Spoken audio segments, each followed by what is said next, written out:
বিসমিল্লাহির রহমানির রাহিম। Hello everyone, আসসালামু আলাইকুম। কেমন আছেন সবাই?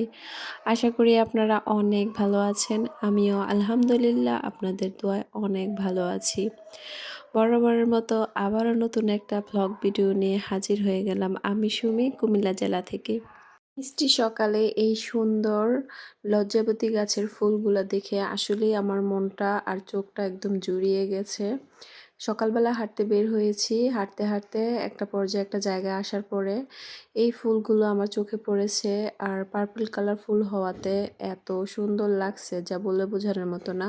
ফার্স্ট টাইম আমি বুঝি নাই যে এটি লজ্জাবতী গাছ। আমি কাছে গিয়েছি, কাছে যাওয়ার পরে যখন পাতাগুলোর মধ্যে টাচ করলাম দেখি সাথে সাথে একদম লজ্জায় নুয়ে গেছে। তখন বুঝতে পারলাম যে আসলে লজ্জাবতী গাছ। আর আমি লাইফে ফার্স্ট টাইম আমি লজ্জাবতী ফুলের মানে গাছের ফুল দেখেছি। আমি এর আগে লজ্জাবতী গাছ দেখেছি বাট ফুল দেখিনি। আর এখানে হিউজ পরিমাণ গাছ ছিল, একদম পুরো একটা বাগানের মতো হয়ে গেছে। আর হচ্ছে অনেকগুলা ফুল ফুটে আছে, দেখতে খুবই সুন্দর লাগতেছিল। তো হচ্ছে সকালবেলা হেঁটে বাসায় চলে এসেছি। আর হচ্ছে এসেই রান্না বান্না করার জন্য কিচেন রুমে চলে এসেছি। আর আসার সময় এই বড় একটা আস্ত কচু আমি মাত্র 20 টাকা দিয়ে কিনে এনেছি। আর এই কচুটাকে আজকে মানে অন্যরকম স্টাইলে রান্না করব। হচ্ছে কি অনেকে অনেকভাবে রান্না করে, আমি যেভাবে ছোটোবেলা খেয়েছি ওই রকমভাবে রান্না করব। আর যেহেতু আমার অ্যালার্জির সমস্যা, আমি হচ্ছে চিংড়ি মাছ দেবো না, আজকে হচ্ছে চাপা শুটকি দিয়ে হচ্ছে আমি কচুটা রান্না করব।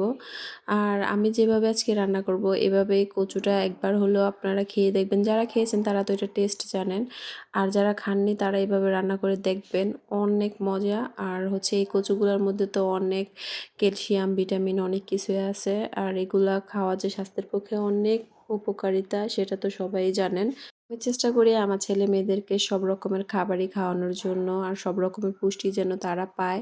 আর সেই জন্য আমার একটু পরিশ্রম হলেও আমি কোনো জিনিস মানে অপূর্ণ রাখি না। এই কচু রান্না করা কিন্তু একটা পরিশ্রমের ব্যাপার, কারণ হচ্ছে এগুলাকে ছিলতে গেলে হাত অনেকটাই চুলকায়, তারপর হাত কালো হয়ে যায়, এই জন্য অনেকে এই কচুগুলা খায় না। তো হচ্ছে আবার এগুলা সিদ্ধ করে পাটায় বেটে তারপরে হচ্ছে থোড় ছাড়ের মতো রান্না করতে হয়।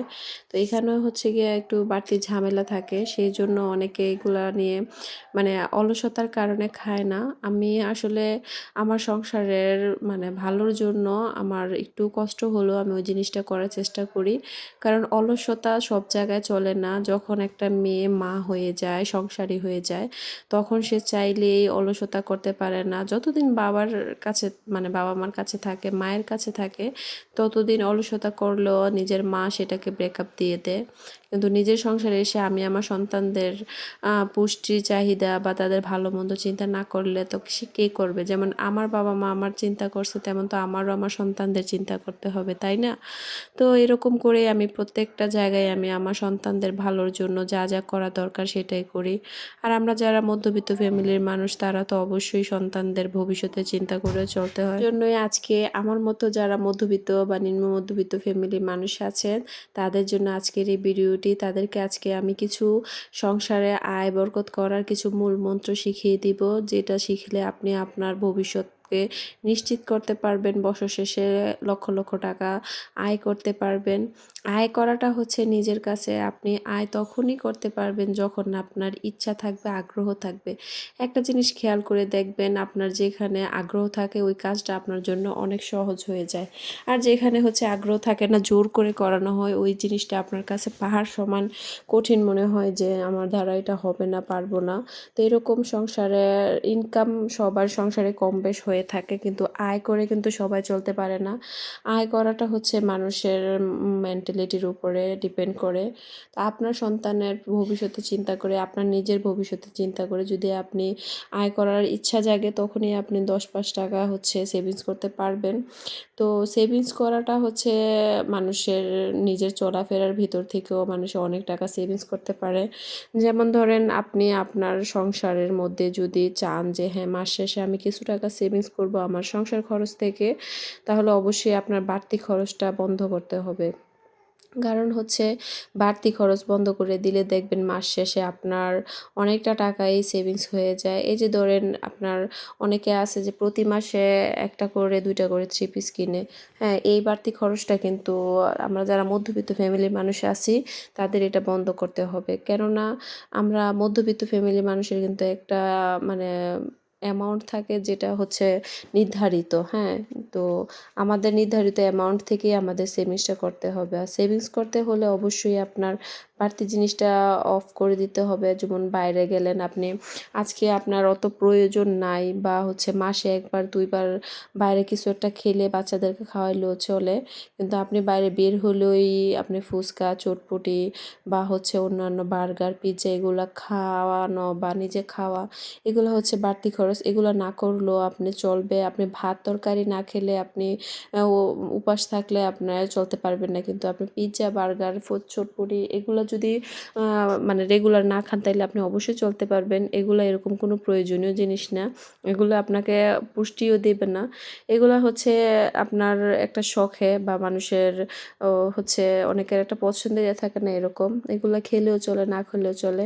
হ্যাঁ, আপনি অবশ্যই খাবেন, খাবেন না কেন? মাসে ১ বার খাবেন বা ২ বার খাবেন। কিন্তু এই বাড়তি খরচগুলো আপনার কমাতে হবে। যেমন মনে করেন যে আপনার প্রতিবেশী হোক বা আপনার আত্মীয়স্বজন হোক, কেউ ২ সেট কাপড় বানাইছে, আপনার দেখে পছন্দ হইছে। কিন্তু আপনার বাসায় পরার মতো কাপড় আছে।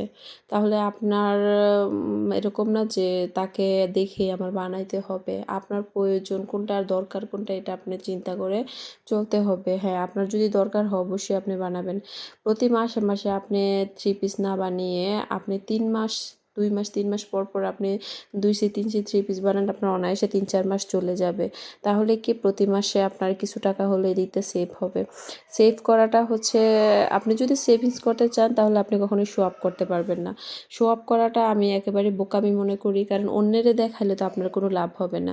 আপনি বিপদে পড়লে আপনি যাদেরকে দেখানোর জন্য পয়সা খরচ করে শো অফ করবেন তারা কখনোই আপনাকে হেল্প করতে আসবে না। আপনি এখন বিপদে পড়ে ৫০০, ১,০০০, ২,০০০, ৩,০০০, ৫,০০০ টাকা চান।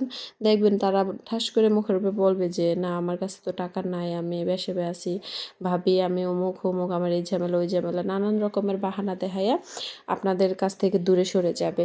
তো শো অফ করে মানুষের কাছে ফুটানি করে কোনো লাভ নাই। কারণ যাদেরকে আপনি ফুটানি দেখাবেন দিন শেষে আপনি বিপদে পড়লে তারা আপনার দিকে তাকাবেও না। তাইলে অন্যের সাথে তুলনা দিয়ে চলার কোনো দরকার নাই। আপনার দরকার যে জিনিসটা ওইটাই আপনি করবেন। টাকা থাকলে মানুষের এমনিতেই মূল্যায়ন থাকে, এমনিতেই দাম থাকে। আপনার পরনে যদি ৳৫০০ দামি থ্রি পিসও থাকে, আপনার কাছে যদি সম্পদ থাকে, টাকা থাকে, তাহলে আপনাকে মানুষ মূল্যায়ন করবে। আর আপনার পরনে যদি ৳৫,০০০ দামের থ্রি পিসও থাকে, আপনার কাছে যদি টাকা না থাকে, সম্পদ না থাকে, তাইলে আমাকে মানুষে কি করবে? ভন্ড বলবে, বলবে বাতাইল্লা। তো দিন শেষে কিন্তু মানুষের টাকাটাকেই মূল্যায়ন করে। তো এই যে অন্যের মানে প্রতিবেশী ভাবিদেরকে দেখে বা ট্রেন্ডিং কোনো জামা দেখে আপনি কিনে এনে ওয়ারড্রোব আলমারি ভরে রাখবেন, এটা শুধু, শুধু টাকা নষ্ট করা। যেমন মনে করেন আজকে একটা থ্রি পিস ভাইরাল হইলো বা ট্রেন্ডিংয়ে আছে। হ্যাঁ, আপনার এটা প্রয়োজন না। আপনার এমনিতেই কিন্তু নরমালি অনেকেরই তোলার মধ্যে হিউজ পরিমাণ থ্রি পিস এখন মানুষের প্রয়োজন মানে ১ দিন পরছে ২ দিন পরছে এমনও কিছু কাপড়-চোপড় আছে ২,০০০, ৩,০০০, ৫,০০০ টাকা করে কিনে রেখে রাখে। এটা আমি মনে করি একেবারেই অপচয়। কারণ হচ্ছে তোলার মধ্যে এত দামের কাপড়-চোপড় ১ দিন ২ দিন পরার জন্য যে মানে ভাইরাল হইলো আর আমি কিনে রেখে দিলাম। এটা নিশ্চিত একদম হচ্ছে মানে অপচয় ছাড়া এটাকে আর কিছুই বলবে না। কারণ আপনি বেড়াইতে গেলে আপনার অবশ্যই ভালো কাপড়-চোপড়ের প্রয়োজন পড়ে। তো প্রয়োজনটা মিটাতে হলে অবশ্যই রাখবেন না কেন? কিন্তু এই যে আপনি দেখলেন ভাইরাল হইলো বা দেখলেন এই মার্কেটের মধ্যে অন্যজন একটা কাপড় আনলো, দেখে সুন্দর লাগলো। আপনাকে বলল যে, "ভাবি আপনি নিয়ে আসেন, আপনি আনতেছেন না কেন?" এই হ্যান-ত্যান। আপনার তো এখন প্রয়োজন নাই, তাহলে আপনি কেন আনবেন? তো এইভাবে আপনার সংসারটা চালাতে হবে বুদ্ধি করে। আমি এই যে দেখেন আমি প্রতি বছর ঈদের মধ্যে ২ সিট বা ৩ সিট ভালো দামের মোটামুটি কাপড় কিনি। আর সারা বছর আমি ওইরকম মানে বিয়ের অনুষ্ঠান বা কোনো কিছু না হলে আমি ওইরকম দামের কোনো থ্রি পিস কিনি না। এগুলা আমার তোলাতে থাকে আর ২-৩ মাস পর, পর আমি ২ সেট ৩ সেট করে থ্রি পিস বানাই। এটা আমার হচ্ছে চলে যায় ২-৩ মাস বা ৩-৪ মাস। তারপরে হচ্ছে আমি আবার আমার প্রয়োজন হলে আমি বানাই। তো আমি আছে না যে কাপড়-চোপড় হিউজ পরিমাণে কাপড় বানিয়ে, বানিয়ে টাকা টাকা পয়সা নষ্ট করে আমি ওয়ারড্রোবের ড্রয়ার ভরে রাখলে আমাকে নিজেকে বড়লোক মনে হবে, এরকম শো অফ করার আমার কোনো ইচ্ছা নাই। আর এটাকে কোনো শো অফও বলে না, এটাকে অপচয় বলে। তো আমি আমার সংসারের প্রত্যেকটা ক্ষেত্রে এভাবেই চালানোর চেষ্টা করি, চলি। আর এভাবে প্রত্যেকটা মানুষ যদি চলতে পারে তো সে অবশ্যই দিন শেষে কিছু টাকার হলেও মালিক হবে, কিছু না লক্ষ লক্ষ টাকার মালিকই হতে পারবেন। আপনি দেখেন যারা প্রতি মাসে মার্কেটে যাওয়ার একটা বদ অভ্যাস আছে। কারণ মার্কেটে গেলে, কাপড়ের দোকানে গেলে আপনার মন চাইবেই যে লাল, নীল রঙিন কাপড়-চোপড় দেখলে বা আনকমন কিছু আসলে যে আমার এটা প্রয়োজন নাই, দরকার নাই, তারপরে আমি কিনে নেই, অনেক সুন্দর লাগতেছে। কারণ চোখের একটা ভেলকি বলতে একটা শব্দ আছে, হ্যাঁ? তো চোখে লাগে গেলে কিন্তু তখন মানুষে নিজেরকে আর সামলাতে পারে না। তো সেজন্য কিনতে হয়। সেইজন্য আপনারা চেষ্টা করবেন যে প্রতি মাসে মার্কেটে না যাওয়ার জন্য। হ্যাঁ, যাবেন না কেন? যখন বিশেষ প্রয়োজন হয় তখন যাবেন। কিন্তু আপনার প্রয়োজন নেই, আপনার এই মাসে আপনার খরচের টাকাটা হাতে আসছে। আপনি বাজারে একটা লিস্ট করলেন, লিস্ট করে বাড়তি কিছু টাকা রইলো, ওই টাকাটা আপনি একটা মাটির ব্যাংকে রেখে দেন। বা হচ্ছে আপনি আলাদাভাবে ঘরের একটা ড্রয়ারের মধ্যে টাকা জমানোর জন্য রেখে দেন, বা হচ্ছে আপনি একটা ডিপিএস করে নেন। এখন আপনার কাছে বাড়তি টাকা থাকলে আপনার হাত চুলকাবে যে না আমি কিছু কেনাকাটা করে ফেলি। এটা আবার সবার বেলা না, অনেকে হচ্ছে নিজেকে কন্ট্রোল করতে পারে, আবার অনেকে কন্ট্রোল করতে পারে না। হাতে টাকা আসলেই কখন এটাকে খরচ করবে, কি খাবে, কি কিনবে, মানে মানে অপ্রয়োজনীয় জিনিসপত্র কিনে ঘর বোঝাই করে রাখে, যেটা কিনে একেবারেই প্রয়োজন না। অনেকে হচ্ছে মেকআপের জিনিস কিনে, আসলে মেকআপ তো স্কিনের জন্য অত বেশি ভালো না। কারণ মেকআপ আর অত বেশি করাও হয় না। আপনার কার এমনি প্রতি মাসে অনুষ্ঠান থাকে, বা হচ্ছে বিয়ের অনুষ্ঠান, বা আত্মীয়স্বজনের বাড়িতে দাওয়াত।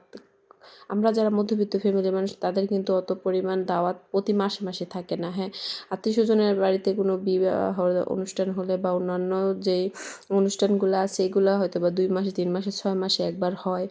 আর আমরা এরকম কোনো সেলিব্রিটি না যে হ্যাঁ, আমরা ক্যামেরার সামনে যেতে হবে বা আমরা মিডিয়াতে কাজ করি আমাদের রেগুলার মেকআপ করতে হবে, যে আমরা মেকআপের জিনিস কিনতে হবে, এরকমটা না। 2টা 1টা 2টা কালারের লিপস্টিক থাকলে, কিছু একটা শেড প্লেট থাকলে, আর হচ্ছে কিছু হালকা পাতলা কসমেটিক্স জিনিস থাকলে কিন্তু আমাদের জন্য এনাফ। কারণ আমরা সাজগুজি করি হয়তো বা কোনো একটা অনুষ্ঠান হলে বা হাসব্যান্ডকে দেখানোর জন্য হলে মাঝে মধ্যে। তো এই জন্য যারা মধ্যবিত্ত ফ্যামিলির মানুষ আছে তারা কিন্তু এই মেকআপ-টেকআপ কিনে ফাও টাকা নষ্ট করে ড্রেসিং টেবিল ভরে রেখে কোনো লাভ নাই। এই টাকাটা যদি আপনি জমিয়ে রাখেন, আপনার নিজের কাছে থাকলে আপনার মনে শান্তি থাকবে, একটা মনে বল থাকবে যে না আমার কাছে হচ্ছে টাকা আছে। আমি যখন বিপদে পড়বো, আমার কোনো প্রয়োজন হবে, তখন আমি ওই প্রয়োজনে কাজে লাগাতে পারবো। আর টাকা থাকলে আপনি আত্মীয়স্বজনের কাছেও মূল্যায়ন পাবেন। আর টাকা না থাকলে আপনি যত দামি কাপড়-চোপড়ই পরেন না কেন, আপনি আত্মীয়স্বজনের কাছে কখনোই মূল্যায়ন পাবেন না। আপনারা একটা অনুষ্ঠান হবে, আপনাকে এভয়েড করে চলে যাবে। কঠিন বাস্তব কথা। এটা তিতা হলেও কঠিন বাস্তব। বর্তমান সমাজে মানুষের ব্যক্তিত্ব চাইতে মানুষের টাকার প্রয়োগকে মূল্যায়ন করে মানুষ বেশি। তো আজকে আমি আপনাদেরকে এই মূল মন্ত্রটার কথাই বলেছি যে আপনি সংসার থেকে টাকা তখনই সেভ করতে পারবেন যখন আপনার বাড়তি খরচটা কমিয়ে দিবেন। আপনি প্রতি মাসে কখনোই কাপড়-চোপড় বানাবেন না। আপনি 2-3 মাস পর মার্কেটে গিয়ে 2-3 থ্রি পিস বানাবেন, দেখবেন আপনার 3-4 মাস চলে যাবে। তাহলে প্রতি মাসের যে এক্সট্রা টাকাটা থাকবে সেটা আপনার সেভ হবে। আরেকটা কথা আপনাদেরকে বলি, আপনি বাসায় কি পড়তেছেন এটা কিন্তু আপনার ঘরের মানুষ ছাড়া আপনাকে আর কেউ দেখবে না। তো অনেকে কি করে ফুটানি আর শো অফ দেখানোর জন্য তারা ১২০০, ২০০০, ১৫০০ এরকম করে থ্রি পিস কিনে বাসায় পরে। তো আপনি ২০০০ টাকা দিয়ে একটা থ্রি পিস না কিনে আপনি ২০০০ টাকা দিয়ে কিন্তু 4টা থ্রি পিস কিনতে পারতেছেন। বা হচ্ছে 3টা থ্রি পিস যদি ৫০০, ৫৫০ করে ১৫০০ টাকা দিয়ে 3টা থ্রি পিস কিনেন। এটার সাথে যদি আপনি ২-৩০০ টাকার লেস কিনে লেস বসিয়ে বানিয়ে নেন, তাহলে আপনার এই থ্রি পিসটা দেখতেও কিন্তু সুন্দর লাগবে। চয়েসের উপরে মানুষের সব কিছু। রুচিশীলতা হচ্ছে মানুষের চয়েসের উপরে। আপনি ২-৩ হাজার টাকা দামের থ্রি পিস বা ১-১.৫ হাজার টাকা দামের থ্রি পিস বাসায় পরলে আপনাকে কেউ দেখবে না। এটা নিছক আমার কাছে শো অফ ছাড়া আর কোনো কিছুই মনে হয় না। হ্যাঁ, আপনি বেড়াতে গেলে অবশ্যই আপনার ভালো কাপড়-চোপড়ের দরকার আছে। তো আপনি পড়েন না কেন ৪০০, ৫০০, ৬০০ টাকার থ্রি পিসও আছে। এগুলা বাসায় পরলে কোনো জাইত চলে যাইব না। এগুলা পরেও দিন কাটানো যায়। আসলে টাকা সেভ করার ইনটেনশন থাকলে অবশ্যই আপনি নরমাল কাপড়-চোপড় পরে দিন কাটাতে পারবেন। আর বাসার মধ্যে নরমাল কাপড়-চোপড় পরে অনেক মজা পাওয়া যায়। আপনি ১,০০০-১,২০০ টাকা দিয়ে একটা থ্রি পিস না কিনে ৪-৫০০ টাকা দিয়ে একটা থ্রি পিস কিনলে আর ৪-৫০০ টাকা আপনার থেকে যাবে। আর বাসার মধ্যে আপনি যেরকম কাপড়ই পরেন না কেন, আপনি যদি ফিটফাট থাকেন, আপনাকে যেকোনো কাপড়-চোপড়েই সুন্দর লাগবে, মানাবে। তো যাই হোক, কথা বলতে, বলতে ভিডিওর একেবারে শেষ প্রান্তে চলে এসেছি। সবাই ভালো থাকবেন, সুস্থ থাকবেন। আল্লাহ হাফেজ।